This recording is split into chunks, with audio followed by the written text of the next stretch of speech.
Good morning, everyone. You have found us on The Map, Mental Health and Addiction Podcast. Billy Walsh. I'm here with my co-hosts and amigos, the amazing Andy Panda Bernstein and the incomparable Kristen Perry Long. Hello. We also have, as a guest panelist today, a guest host is Willie Drinkwater, who we've had on many times before. And before the man, the myth, the legend. The man, the myth, the legend. Before we get to introduce Chris and Kathy Sullivan, we're going to kind of do our, give you a little intro first, which is for those of you who are new to the podcast, Chris Long has been in the industry for many years, dedicating herself to working with families and helping people get into treatment. And Andy has been an advocate for changing the landscape of mental health and addiction, both as the producer of Crosscheck Radio with hockey legend Kevin Stevens and through his own experience. For me, I own and operate Brady's Landing, sober home for women on the Cape. And we put this podcast together because all three of us are passionate about reducing the stigma around mental health and addiction. We believe that the more light we can shed on these topics, the less people will shun, ostracize, and otherwise punish those who suffer from mental illness and addiction. So we're going to do our check-in now, which is before Andy introduces our guests, and I'll let Andy take it away. How are you feeling this week? How are we feeling? I'm okay. I'm still trying to figure it out. Right. I hate the politicizing drives me crazy. Now, we did a cool event on Saturday up in Saugus, and it actually felt really normal. And then, you leave and then you hear the news again. And then you're like, okay, well, it's still here. Pandemic's still here. But, so I'm trying to figure it out. Getting a little, and here's the other thing, guys. During the day, I'm good. It's nighttime, I get stressed. When all the daytime activities wind down, I got no sports. So I'm watching classic sports right now. It's great. I know the outcome. So I'm happy, right? So I'm watching all kinds of stuff. So I'm doing all right. How about you guys? How are you guys doing? Chris? Well, it's pretty much a nightmare out there right now. I had a horrible weekend. Somebody that I've been working with since August went back out. They were doing really, really well. And they got money from unemployment, stupid money from unemployment.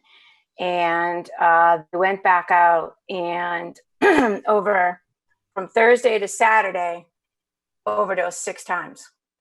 And the last overdose, I was in the process of getting them into detox and having them picked up to go to detox.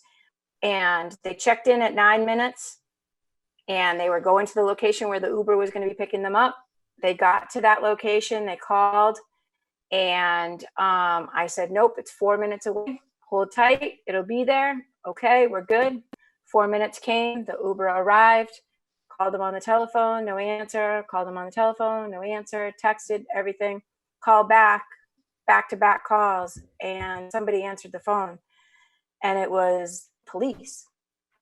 And I asked for the person, and they said, what is this person's name? And then you could hear the officer saying, stay with me. It's okay. We got you. And it was, for me, I've been doing this for a long time, and I've never called somebody, excuse me, and had the police answer the telephone because they had overdosed. So I'm kind of reeling from that. I'm angry. I'm angry that there's not more support and guidance, and our government is just throwing money at everybody. And I don't want to say everybody, because there are small businesses and companies that are suffering and closing, but for the general population, the population that I deal with, they have access to money. I have 3 kids that are out. One's getting $1,800 a week. They don't even make that in a week. So I don't know. I'm trying to figure it out. So that's where I'm at. Awful. I'm sorry to hear that, Chris. Drink water. What about you, my friend? Yeah, I mean, I think the concern that I have, and I had mentioned it last week, is it has a feel like the stigma is coming back to mental health and addiction because of the pandemic and everything that entails. So it's from emergency rooms. Well, it's a mental health issue. It's not it isn't the virus. And I had mentioned last week about how I had a client who actually taped security at a hospital emergency room, and he's trying to say to them, I have mental health issues, I need to talk to somebody, and they're telling him to get off the campus. No. So yeah, I mean, I'm getting calls from programs, all over the state. Can you take someone on for teletherapy? Can you take someone on for teletherapy at this point? I mean, and I've had clients of my own back into detox again, or back into inpatient psych. I mean, if you have anxiety to begin with, this is just like pushing a lot of folks like right over the top. So that's the experience that I'm going through at this point. Yeah. Kimberly, what about you? What's going on in your world? Well, actually, on a positive note, I've got one of the gals that I've got here is doing exceptionally well. She's it's one of those, and I just know it. When you know in your gut, it's going to be one of those success stories. She's open, willing. She's had a long-term issue with the drugs and alcohol, and she's just on her way back. She's going to get her kids back. She's embracing everything that's here and nature and exercising and just getting back into being healthy. And I could not be more proud of her. Which is what you did, why you got started in this in the first place, right? That's why I did this. Exactly. It reminded me, exactly why I did this. So yeah, so super proud of her. Well, now that we've checked in with everybody, it was actually so before we get started, I'm really excited to have them, Chris and Kathy Sullivan. But before we get to them, I found a funny article. Funny, not funny, but funny, haha, but interesting. CNBC said the article was Overeating, Boredom, Self-Medication, How Grocery Bills Skyrocket Even as Food Becomes Scarcer. So what they're saying is the average household spends an extra $69 a week right now on food. And so it's now $155 a week per person or per family, which is up 80%. And they're saying, obviously, 1 in 4 respondents said they were rationing food to save money and avoid repeat trips to the store. But then one person says, I fluctuate between eating less to ration food and keep the food expenses down to overeating because of boredom and self-medicating for stress, anxiety, and depression due to the pandemic. So we're not alone. People aren't alone, right? We're all going through it. What do you guys think? Kind of par for the course. Right? If you're home more, you need to eat more. You know what I mean? You get your grocery bill is going to be higher. All your family's home for every meal. Makes sense. But yeah, there's definitely people who are bored and eating out of boredom. That's certainly. Well, things are canceling, right? Things are canceling. I mean, how about at the Long Clan? How about that? How are you? Are you guys up with your spending on food? Oh yeah, like yeah. I mean, I've got an 11-year-old, a 9-year-old, and a 1-year-old living with their mom here, and then my husband and I, and we've got Oreos and chips and pretzels, and it's like the willpower is out the window because there's nothing else to do, and it's one Oreo, which turns into 5 Oreos, which turns into that extra spare tire. So yeah, I spending money like I've got it in the grocery store. Like a drunken sailor. Yeah. Oh, yeah. They've been awful. We both have gained about 15 pounds in about 2 months. COVID 15. Yeah, the COVID 15. Yeah. Yeah. He's a good cook. Don't mind him. He's letting all our dogs in. Crazy, but you know what? I'm thinking, life will get back to normal. Everybody will get back to normal, and then they'll start exercising. Chris and I are going to walk. Kimberly, you're welcome to join us too. not Chris Sullivan. I hope. Which, speaking of, let's meet them. They've been patiently waiting in that box on your screen. So let's welcome let's welcome our guests, Chris and Kathy Sullivan. Two of the nicest people. You are one of the two of the nicest people. They have a great story. Chris played, for those of you who may not know, Chris played in the NFL from 96 to 2002. He was a member of the New England Patriots. He played on 2 Super Bowl teams and won a Super Bowl in the first Super Bowl with the Patriots and has a ring to prove it.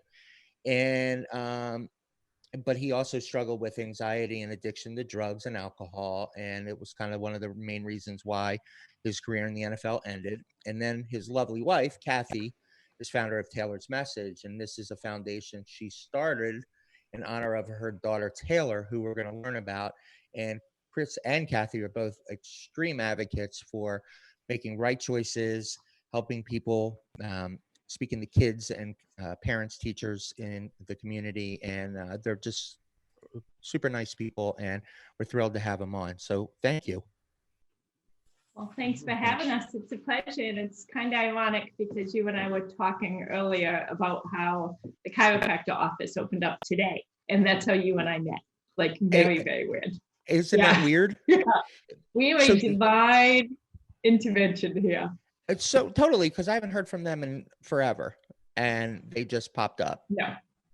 Yes, so explain to your audience how we met. And then I'll tell you how we met. Okay. So I go to this, I'm going to give them a shout out, Wicked Good Chiropractic in Mansfield. Dr. Sarah I hadn't been to the chiropractor forever. I go to Dr. Sarah. I'm sitting, she's working on my back, and I was telling her what I was doing. I was doing a show with Kevin Stevens, CrossCheck, and she's like, "Oh, that's awesome. You know, I got to listen and I'll subscribe." Right. And I know she will, because she used to read my blogs all the time too. So she signed up. I come out. So their walls are like paper thin, I'm assuming. Right. Or I was talking to Rebecca at the front desk about what I'm doing today. And Kathy was there. She's like, "Listen, I got to tell you, my husband and I, do a lot of speaking around this. I have a foundation called Taylor's Message." I said, "Really? What's your husband's name?" She says, "Chris Sullivan." That's so weird, because I was trying to get in touch with him to have him come on our show. And here she is in the chiropractic office. So it was kind of, yeah, right. It's bizarre though, but it's like meant to happen. So, these things always seem to happen for me. And I guess they're, these signs from above always happen. And so that's how we met, right? Yes. And then I obviously met Chris from the signs above too, because my first talk about Taylor, because my daughter passed away from underage drinking in 2008, high school senior, outside house parties during the day, homecoming night, ended up getting lost in the woods at an airport and ended up drowning her senior in high school at homecoming night. With 21 girls, right? 22 friends. Yeah, boys and girls, both in the woods. Yeah, just, making poor choices, seniors in high school, not making the greatest of decisions. So after, the search of 3 days, we found her on that Monday, which was horrific, obviously, as y'all can imagine. Somehow I stood up 2 months later at my first high school, and I was like, it's going to make a difference. My kid was amazing, to say the least. Miss Taylor was amazing. So I went to my first high school 2 months later. And then about a week later, I wanted to speak to the parents, because there were so many things as a parent that I felt I could have done better. We could all learn as a community. And my husband-to-be was up in the audience, last seat, way up in the bleachers, because he's the total opposite of me. And he was there. And, weeks later, we ended up being at the same place. We were at the same church. His sponsor, he was 5 weeks sober, literally, in that audience. And his sponsor was one of my high school friends. So we ended up hanging out, started walking together. And then the rest is history. He married me 2 years later. And you're like America's beloved couple. Yes, and and it's interesting because like Chris would see what happens when I go to the schools. He'd see the kids come up to me, and he realized there is no reason that he should have been the one that survived this horrible disease. And he said, you know what, I need to make a purpose out of this. So he started chatting with us, and then we went together, and he's amazing. And he talks to the kids, and then I talk to the kids, and it's just like a union like we can't even understand. It's just very, very strange. Yep. And it's probably really brought you guys closer together as a unit as well, because you both are kind of have a common goal. So, all right, Chris. So, well, you say that because you say we have nothing in common besides what? Our belief was, everything surrounded alcohol, drug use, abuse, morals, mental health, all that stuff. It's we believe in that, but when we leave a school, we have nothing in common. We are two different people. I know the virus is awful. I've been preparing for isolation my whole life. Like this has been my whole life, my comfort zone. Like this is how I wish the world was. Not sick, but I wish everyone kept to themselves, stayed in their house, never talked to me. I'm good. She's opposite. He loves social No, and I know how hard it is right now for people not being able to get to meetings and trying to Zoom meetings, and I understand that, but for me, it hasn't been that bad because it's kind of like where I'm comfortable, But I know a lot of people are struggling because of what's going on right now too. So Chris, give us a little bit of background about yourself and kind of how you got to where you are today. It's funny. It's I never thought I'd be speaking in front of people ever. That's not anything I'm comfortable doing.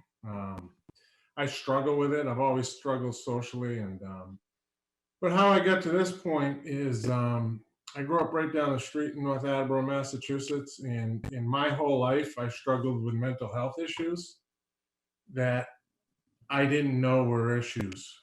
Like I always knew I struggled, but I never asked another person, talked to another person. I never let anyone know about my struggling with anxiety and depression. Like I'm sweating right now. My armpit's sweating a little bit. I know that's gross, but it's just, I didn't know how serious of a condition I was struggling with. I didn't know how powerful it was. And I struggled with that my whole life, even though I got full scholarship to Boston College. I got drafted by the New England Patriots and I got a Super Bowl ring. I didn't enjoy a second of it because of my anxiety and my depression and how I thought about myself. I never enjoyed 1 second of it. And that's what took me out. And that's what led me to drugs and alcohol. Was I needed to find an outlet to the way I felt my whole life. And I remember when I took I had Percocets before, after surgeries. I had taken pain pills and thrown them away because I had to get back as soon as I could after an injury. And but I found that feeling I had always dreamt about since I was in like 3rd grade. Maybe like more I so. always wanted to be someone else or just feel different. I had always dreamt of a feeling. And I found that feeling. And that's mostly what I let kids know. Like, I didn't know everyone didn't feel like that. Right. And I bottled it up and I bottled it up and I bottled it up. And I was 28 years old and I was like a ticking time bomb. I didn't know how powerful struggling with mental health really was. Like, I didn't know. A lot of people suffering, you just don't know, and most people that struggle with addiction have the underlying struggle with mental health. And that's kind of how I ended up here. How did it start? How about the addiction one? They don't know your story. In September 2001, right around 9/11, I had been released by the Pittsburgh Steelers. Ugh. And I was in Massachusetts. No, I was telling Chris Long to shut up because I'm a Yeah. Steeler guy. Go ahead. Oh, yeah. I don't watch football. Actually, just so I like out in Pittsburgh. What kind of happened with me is You were with the Pats for 2 years. I was with the Patriots for 3 years. I went out to Pittsburgh, had 2 surgeries out there, and I got released by the Steelers. And I came back to North Attleboro, and I was in a bad place. Everything I always struggled with got 10 times worse. And I came home and I isolated and I stopped talking to anybody that cared about me. And I started hanging out in places I shouldn't have been, and started buying pain pills. And September 2001, I didn't think it would affect me. Like, I thought I was different, right? I thought because I graduated college in 3.5 years, I got into graduate school. I had never missed a practice in any sport in my life. I didn't talk back to teachers. I came from a strict upbringing. Like, I didn't think I could become an addict, or I didn't think I could go down that path because I thought, well, look at all the things I've accomplished, right? And Right. Much was stronger. I didn't know when I started buying them it was over. You know, kind of what happened to me is I got back on the Patriots 4 months later. We won a Super Bowl. By the time we won the Super Bowl in January 2002 or February, I was an addict. I was a full-blown addict. I took 300 Percocets down to the game with me for 5 days. And the night I got my Super Bowl ring, I got arrested. Drinking, taking pills, got arrested. Spent the night in jail, and basically 3 days later, about weeks later, I gave up football. Oh, wow. It was six months after taking my first pill, I gave up football, and it was an easy decision. And and then my life went how you guys can imagine. I was a millionaire. And pretty quickly I went up to $1,000 a day heroin habit. I was getting everything delivered to my house. By 2005, I was 160 pounds, and my hair had fallen out. I played at about 290. Yeah, just craziness. Just 8 OUIs, the ambulance rides, the jails, the 15 rehabs. Long story short,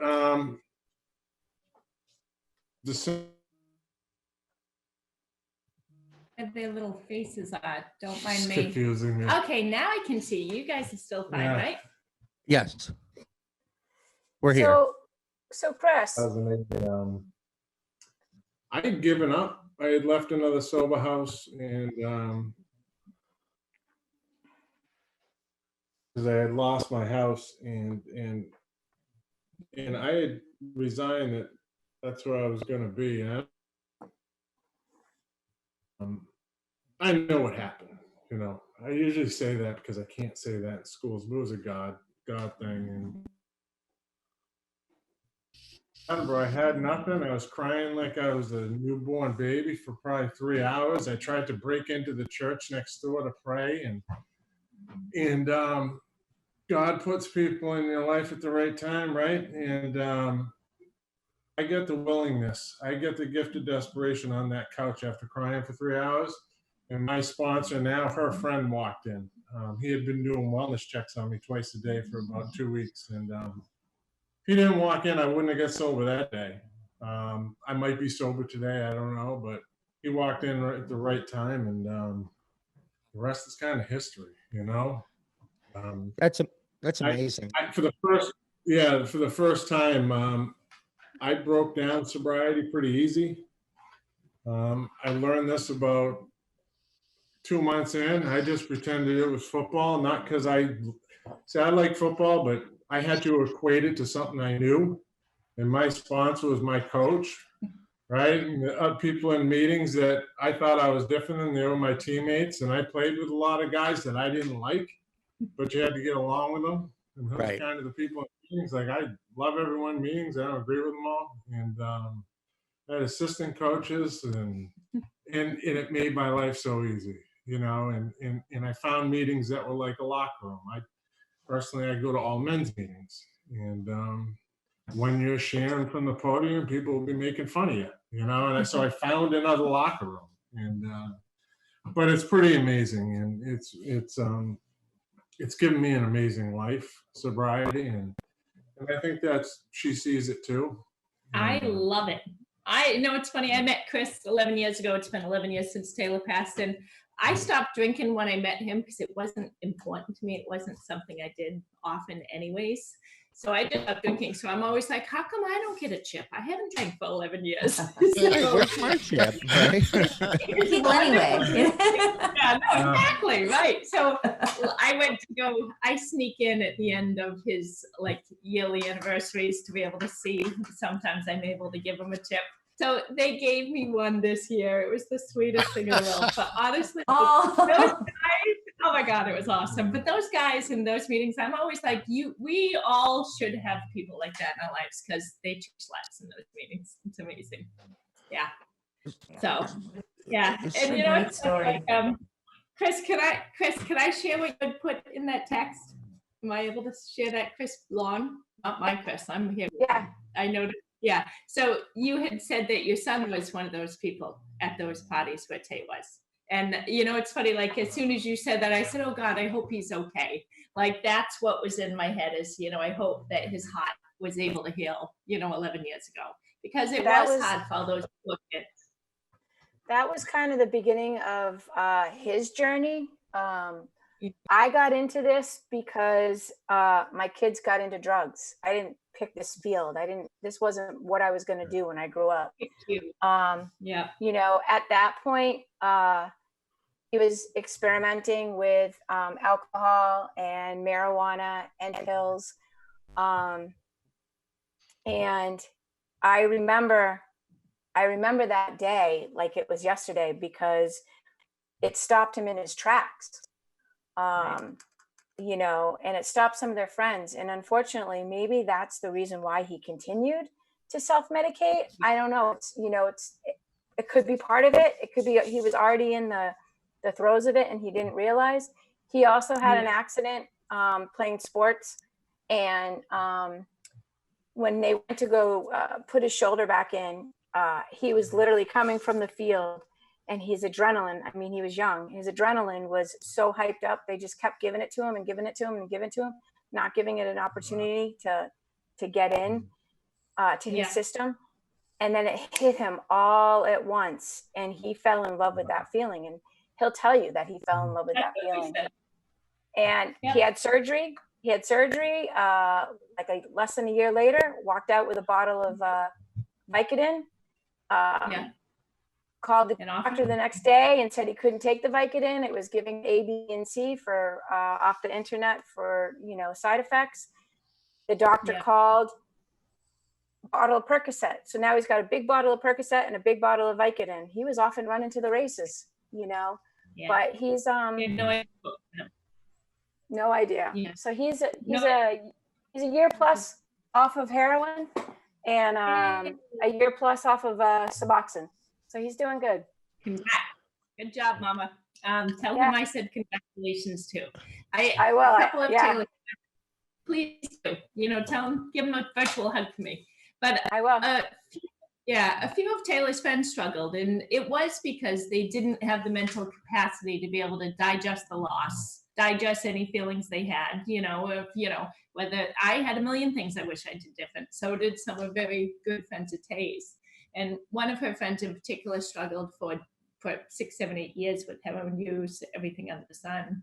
And she is about 3 years sober now, and she just had a baby. So I'm awesome. Very happy for her. Yeah. You know, and I always say, what would my Tay have done if the roles were reversed? You know, like how would she have survived the loss? And I can't imagine what they went through as friends. I mean, I know what I went through as a mom, but I know what they went through as friends was just as difficult, whether it was the child or a friend, because they loved the people and the experience and even the negativity that came afterwards, you know, and I'm sure you remember the lawsuit was filed, you know, for capabilities being able to find out what happened. And I think it opened up a lot of eyes to people, you know, with what can happen just by one choice for an evening, you know, and I think that's the purpose of it. And I think meeting Chris and going to the schools and doing everything that we've done for 11 years solid, it shows me that there is a purpose for everything. You know, my loss of Taylor was for a reason. My meeting Chris was for a reason. I mean, even your son struggles. For some reason, you're going to find out 5 years from now why, you know, even though it seems impossible at times, you know. Right. And I've met the most incredible mothers who have lost their kids to overdoses, who have lost their kids to alcohol. And it's a big circle and it's huge, and it needs people like you guys doing these podcasts to be able to get the knowledge and the awareness that you're not alone, you know. And, you know, it's the best of children and people and everybody. There's no reason to be ashamed. I have been eating like a fiend. It is no different. It's just a different addiction. I swear. Right. Like, it's Right. crazy. Oh, the gym thing's Like, awful. oh, it's awful, you know. And so I think people in this COVID and this isolation, it's really making people realize what's actually important. You know, I hope people take that out of this after the, you know, whenever it goes back to the new norm, you know. So when you guys go speaking, Yeah. what are some of the things that you talk about? You know, how do you work in conjunction with each other? You know, look at, you know, Well, how do you you know, what's the impact, so, like feedback? yeah. So it really matters what the schools want. Sometimes the schools have me, sometimes the schools have Chris if it's about opiates, sometimes it's just about me if it's about alcohol. We prefer to be together because we go together, and then it's usually like an hour and 15 minutes. I introduce us, you know, and then Chris always talks first. So he talks He and then loves I it. talk. He loves talking. Oh, he loves, no, Oh, it's you so know, funny. hold on. You know what's funny? Right before, when the kids come in, this is the difference. She will make them close every door but one. In the She will auditorium. hug, if there's 500 kids, she'll hug everyone, a high five them or Not on compliment. the way in. I just, On the way in. yeah, well, no, I high five them. I compliment their hair, the girls with the buns on the head. I say hi to them when they walk in the door, but they think I'm some crazy substitute teacher. They don't know I'm the speaker. And I'm like the most joyous human being you'll ever meet. So they never picture me as the mother with a dead kid by any means, not to be so blunt, but that's true. They never picture that. So I'm hi, and then I go down, and Chris is hiding. He's usually in the back of the auditorium, saying, "Okay, please God, let me do this." Yeah. And lots then of he prayers. comes out. So he talks first, then I talk, and then the kids come down. But Andy, when you ask like what comes out of it, I always say we are under the umbrella of substance use and alcohol and drug awareness. But what those kids come up and actually physically talk to us about: drinking, drugs, self-harm, suicide. There's so many kids that come up and say, "Oh my God, I didn't realize that was so important to my people. Like that they are so loved and that they can make a difference and they can be a voice." You know, it's incredible. And like, I love it when they come up to him afterwards, and I'm like, "He's a huge hug him." So they come up and they talk to him afterwards. And it's so great to be able to see like these big strapping guys come up to Chris and go, "Oh, I have that anxiety." And I have like, we have teachers, we have counselors email us afterwards and say, he came up to us. Like, I've had kids come and say, "I was going to commit suicide that day." You know, it's just Really? Wow. it's absolutely incredible, you know. And what we always say, you know, what I prefer to have Taylor being a 28-year-old today, you know. Chris, your kid's 28. I know. My kid's still 28, but just in heaven, and Right. I wouldn't change mine, you know. And for a mom to be able to say that, it speaks volumes for what happens to that women. I think what you know, what has come of this, and we've talked about this in previous shows and stuff. I have a lot of moms. When I started out, we were all swimming upstream. We were all fighting for our kids. We were all trying to save them, and Yes. we were a big group. And now we're a really small group, and the big group is those moms that have lost their loved ones. But I draw my energy and my will to keep going from them, because if they can get up every morning and they can put a smile on their face and they can share their stories, then it's selfish of me to be like, poor me. So Yeah. I love the energy and the will.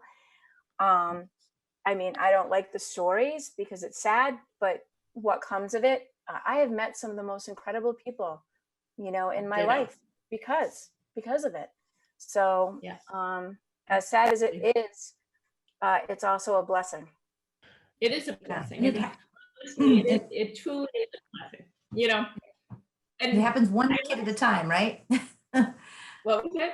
Sorry, Kath. It happens one person at a time. You know, you gotta focus on the ones that are willing, and you have to. It doesn't happen in a vacuum. You know, but we're doing it slowly but surely.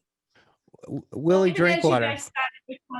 Yeah, but even as you guys started your conversation, like with Kim and Chris saying, you know, Chris had the horror story of the weekend and the, you know, being there for the overdoses. And then Kim was able to say, I got to see this girl see it. And like you felt it in her face. And that is exactly what people in sobriety have to go through every single day, the ups and the downs. But it makes you realize, like, the survival stories, you know, they're everywhere, whether they survive or whether they don't, it's still the same story and the same feelings. Willie? Yes. Willie and Kimberly, you're very quiet. Let's hear from you guys. Yeah, I mean, I'm a believer that so long as someone has so long as someone is above ground, they can make changes and stuff too. So long as you're breathing, there's the possibility of change. I've seen too often, folks. I mean, I have a friend who actually went through 171 documented detoxes, and if you asked him what was so different about 171 as opposed to all of those prior, and he said, well, you know, I think I got to a point where I was actually hearing what people were saying to me. And I think that's why we need to keep talking. You know, you just never know when something that you say is going to be a click for someone to start the process. So. Absolutely. You say that in meetings all the time, right? Chris, I loved your story. It was amazing. I can see the progress, see where you went. I relate. I'm in long-term recovery myself, so I can really relate to that. But you're right. We go for the newcomers to see maybe just this time someone will they'll get it, you know, they'll get a piece and that'll make them hang on, and then they'll get the steps, and then so forth and so on. So yeah, it's a beautiful story. Can you speak to us? Oh, go ahead, Kat. No, I'm done. Oh, okay. Can you tell us about Taylor's message and kind of the foundation? And, you know, obviously it's a lot about what you're already doing with speaking, but can you kind of tell us the vision behind it? Well, it's not really a foundation. I mean, we started it out and we just went to every school under the sun, donated our time, got to every school that we could to make things happen. Over the years, you know, we've donated scholarships to schools and stuff like that as well, and like kids have suffered and whatnot. But Chris and our main goal within the next year is to start an actual foundation for things like that. Chris literally just gave up his telecommunication company. Oh, right. I remember. Bye-bye. Yeah, great timing. You're like, I'm trying to. Yeah, he's like, I'm tired of climbing through a tunnel, right? Well, literally gave it away. Yeah, literally gave it to our business partner. We had a business partner. We're like, you know, this is not what our passion is. Why are you spending 40 hours a week here? So we basically handed everything over, the vans, the equipment, everything, bye-bye. And then we literally, for the first time in 11 years, actually reached out to schools and said, hey, do you want us to come? Because 11 years now, it's all been word of mouth. It's all been people coming to us. We've never asked a school once besides my very first one. So we go and we say, you know what, we're going to make this his business. We're going to get him out there speaking and get to be able to give back some rewards to people inspired. And we got all these schools. He was so good. He was like doing letters and emails, got them all out. We have some affiliation with the DA's office in Plymouth, who are fabulous. And we got all these Mark Skeffington with Asa. Well, Ed Jacobs and Tim Cruz, that group over there. So we had all these schools booked.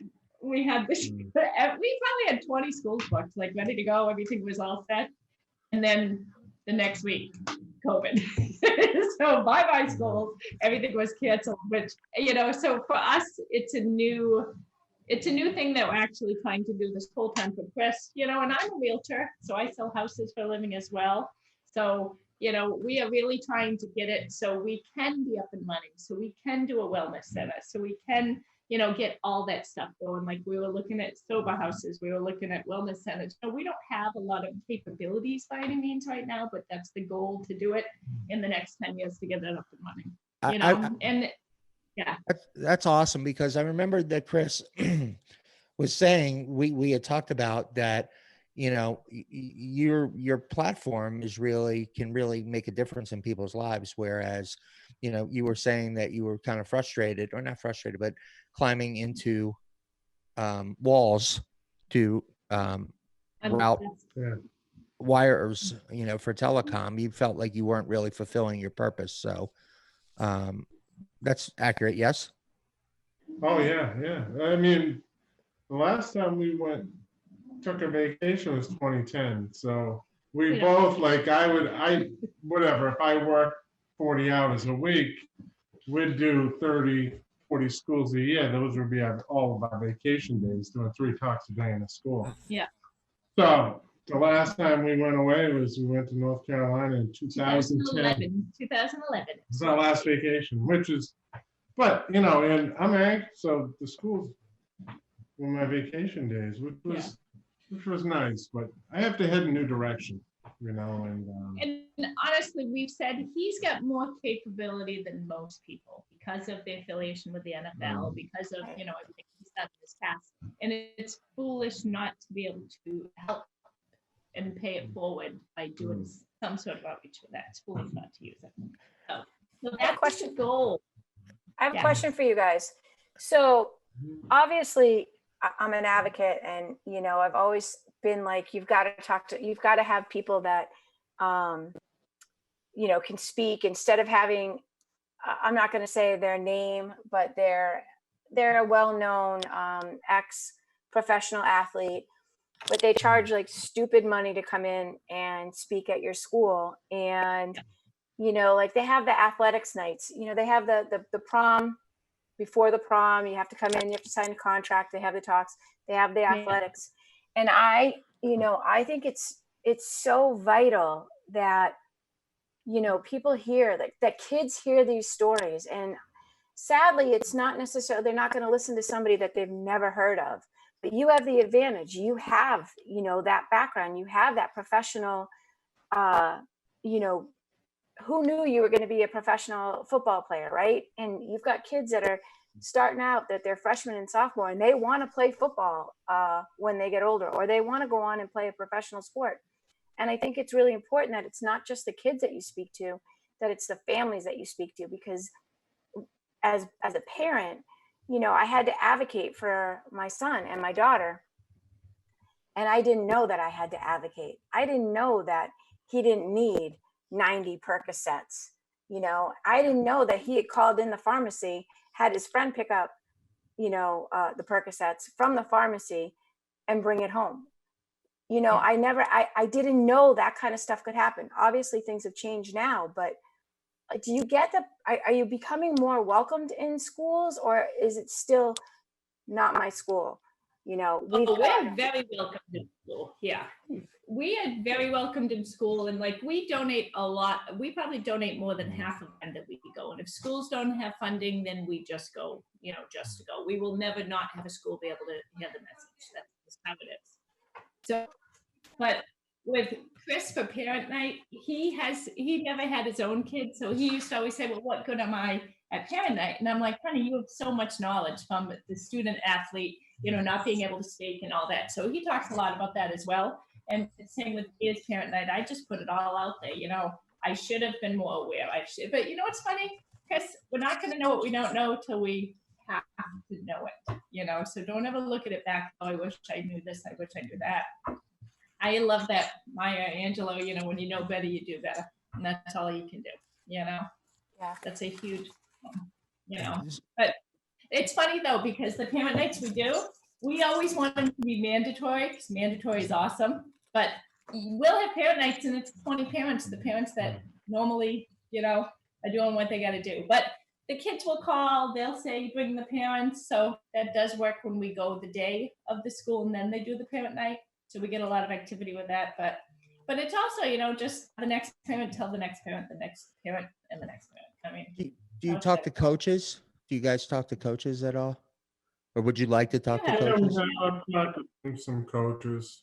You know, it's funny because I was just thinking, I struggled to even like want to go into school, because I was like, I'm like, the sad part is we both have like, I guess, a catch. Like I played in the NFL, she lost her daughter, and that's the sad part. I was like, why don't they bring in the kid that's 30 and never had a drink in his life, but the kids will tune him out, you know? And that's the sad part, you know? I felt kind of weird going to schools, to tell you the truth, you know? And Why is that? at first, because I was like, oh, I screwed this up, and it's just my own thinking, you know? But the funny part is, like, I'll tell people I'm an addict and alcoholic before I will ever tell you I played football. Football is like the list. Patriots, like hey, listen, I'm proud of the Patriots. I will never say I'm not. But on a scale of 1 to 10, that's like number 5 on which I'll tell you I did. Number 1 is addict, alcoholic. Occasionally I'll tell people I played at Boston College. Usually I tell people I played Pop Warner. Where am I on this list? Great husband. She gets mad because when I go and I wake up and down, people are like, you play football? And I'm like, North Attleboro, Pop Warner. Pop Warner. Occasionally I'll say, yeah, I started for North Attleboro High School. But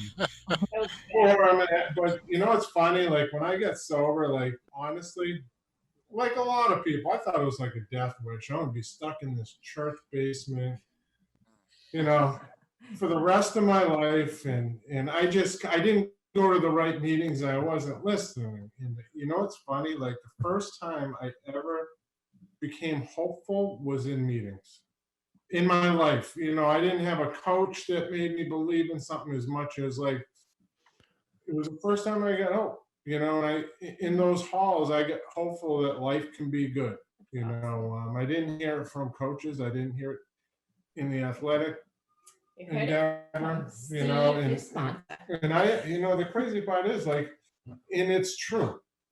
And I'll say to guys I played with, like, I would much rather be in a church basement than in a box at the stadium, in a luxury box at a football game. Like what I thought was the death sentence is like my comfort zone. I love it there. It's a blessing.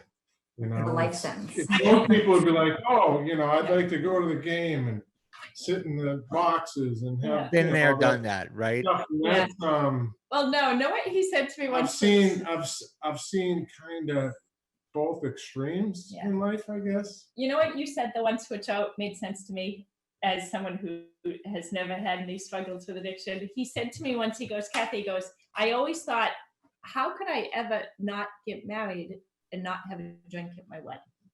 Like it didn't concept that he would be sober forever. And like if ever he was to get married, not to get married. He goes, I always had a reservation. And if I was going to have that reservation, I was going to take the trip, you know. And it's interesting because now we'll go to like the Patriot stuff up there. And we had a 15-year reunion for the Super Bowl ring that they won.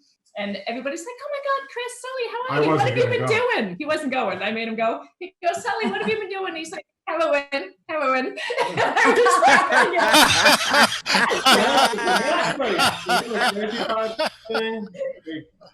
I guess it's a gift. I'm not ashamed of like stuff I've done, even remotely. Like I'm ashamed I put my parents through it and my family. But I guess it's a gift. Like I don't care what people think, even though I'm insecure and shy and all that. Yeah. But no, you might want to say for Chris's, you got Chris over there along. Explain to her how like you talk about it with your brothers and sisters. You know, like he'll tell stories in front of his mom who struggled for 8 years to try to get her son to live. And on the occasion that you tell the stories, she gets upset. You know, because it's so hard. I guess for her. I didn't realize the damage I did. You knew, but you didn't realize. I did, but you know, my mother's life kind of went with mine, like most people.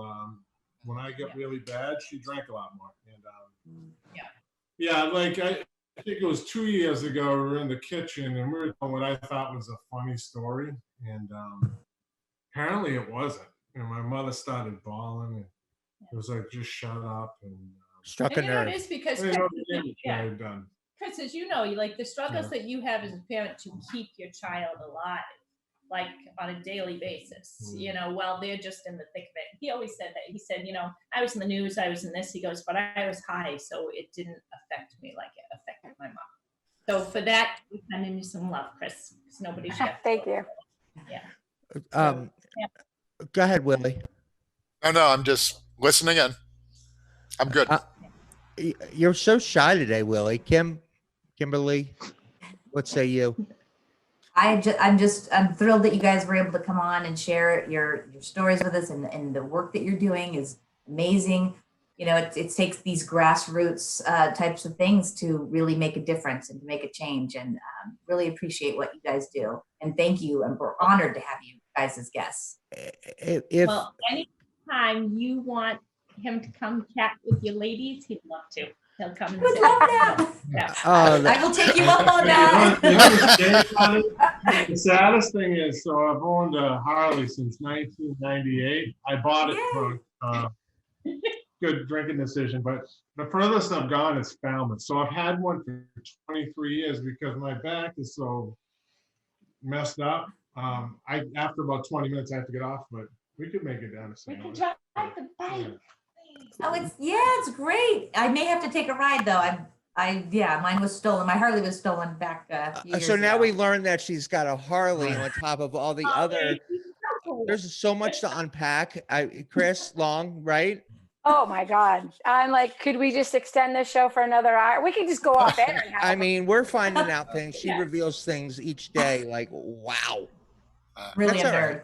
right. You were a biker, Kimberly? Yes, I was. It wasn't that long ago either. So if people, Chris and Kathy, if people want to reach out to you and have you come, well, school's not open, but if they want to reach out and maybe do a virtual Zoom or things like that. Absolutely. Yep. So it's just they can go into taylorsmessage.com, or we just started a new one. The website's getting made as we speak. So we're trying to figure out, because we wanted to do it together. So we've always done it together, but to have him come onto Taylor's message when he speaks by himself is silly.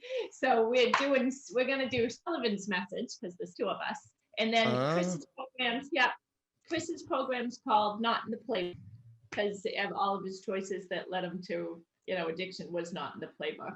So his program is going to be called Not in the Playbook, and then Taylor's message. Love it. If someone wanted, Nice. yeah, it's going to be good. So if someone wanted to get a hold of us now, they can go onto taylorsmessage.com. You two are the absolute best. You are the Thank best. We love you guys. We love know what, you. You guys do it every single day, and it's amazing what you're doing. So good work. Seriously. We're trying. It's funny. We You're doing what's that? it. You're doing it. You're not. We're doing it. You're doing Well, it. what's interesting about it is that people say to me, "Are you in recovery?" And I said, "Aren't we all recovering from something?" I'm on a journey more than I am per se in recovery, but I have to tell you, we are all recovering, whether it's from alcohol, whether it's food, childhood trauma things. So it's not, I think it affects all of us. And I think using, having people like you guys come on and share your story and, and having that constant repetition, I think really starts to hammer home that the stigma, we need to be out there and keep continuing to talk about it. I guess in our closing minute, I do have a question. How are you overall? We touched on it a little bit. How are you guys doing with your, with the COVID now? I mean, do you find that you're feeling? There's not much wood left at Lowe's. So yeah, no. So I heard that Plainville was back. Yeah. But our businesses got shut down. All of our schools canceled. I'm a realtor, so people aren't really letting me in the house much. So, and being on a budget, Chris is at Lowe's, we're borrowing wood. He's making projects. He's like a great creative little human. So the house is spotless. He's my chef, my maid, my laundry person. Oh, you're making us all look bad. That's the Flintstones episode, Frederick, when he got hit on the head, and all the women in Bedrock loved Frederick. And all the guys in Bedrock were ready to kill him because I love a lot of useless stuff. Yeah, but it does. we're because we're just see the backyard. It's gone crazy. But it's doing okay. And you know what? 6 decks. We're 2 little houses out back. 6 decks. You know what? It's crazy. No, I'm serious. It's crazy. It's like I'm literally, And we don't sit on any of them because we don't rest. That's So, funny. come on over and enjoy that. Love it. Yeah. All right. Yeah. So that, thank you both for coming on. That's our show for the week. Kimberly, take us out. Thank you guys again for coming on. Really, really appreciate it. Willie, it's always a pleasure to have you. Join us. Thank you, Willie. Good to be here. Yeah. So everybody, thank you for watching, and join us again on Friday at 9:30. We'll be talking to Richie Farrell. That's the map.